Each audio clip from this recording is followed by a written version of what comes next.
Ha estat per la premsa. D'aquesta manera s'ha assabentat l'Ajuntament de Bescanó que en poc temps d'un mes començaran les obres per construir la mat al seu pas pel municipi. Red Elèctrica sí que ha avisat els propietaris amb terrenys afectats a que se'ls ha comunicat que en breu rebran un dipòsit mínim de la indemnització.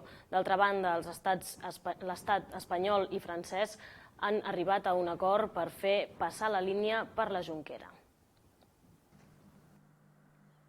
Per llei, Red Elèctrica no està obligada a comunicar als ajuntaments dels pobles per on passarà la mat l'inici de les obres de la línia elèctrica.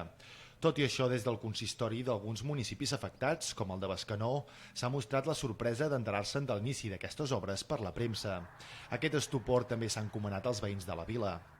Jo crec que qualsevol cosa que afecti el municipi, i en aquest cas en el terreny que és de l'Ajuntament, doncs hi ha d'haver-hi el permís. Si no, l'Ajuntament té el dret i l'obligació de vetllar pel territori. Per tant, si l'alcalde no vol amb l'Ajuntament, no es fa això. Com que l'Ajuntament diu que igualment s'ha de fer, que ells no els donen gaire importància avisar, perquè és una cosa que ja està feta i que s'ha de fer. Ara, que mal fet sí que està, que per alguna cosa estem al poble perquè en sabem alguna cosa de lo que passa. Si no, no en sabrem mai res i quedem aquí rostits com un pollastre, diu que quedarem. Primer em sembla que haurien de passar per l'Ajuntament. Si l'Ajuntament dona el vista bueno, després endavant, però crec que és una cosa que no està a l'hora. Jo ho veig malament, però vols dir que l'Ajuntament no ho saben? Jo no ho sé, com que no hi entenc mai res d'això, però bueno.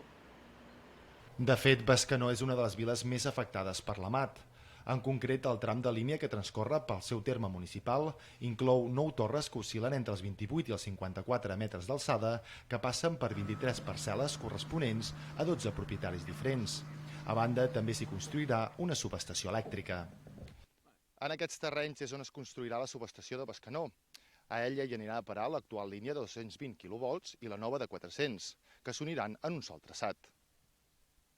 D'altra banda, des del Ministeri d'Indústria s'ha anunciat que s'ha arribat a un acord amb l'estat francès perquè el traçat de la interconnexió elèctrica passi per la Jonquera paral·lel al corredor d'infraestructures, amb la qual cosa es descarten les altres dues opcions, que eren la Vajol i Maçanet de Cabrenys.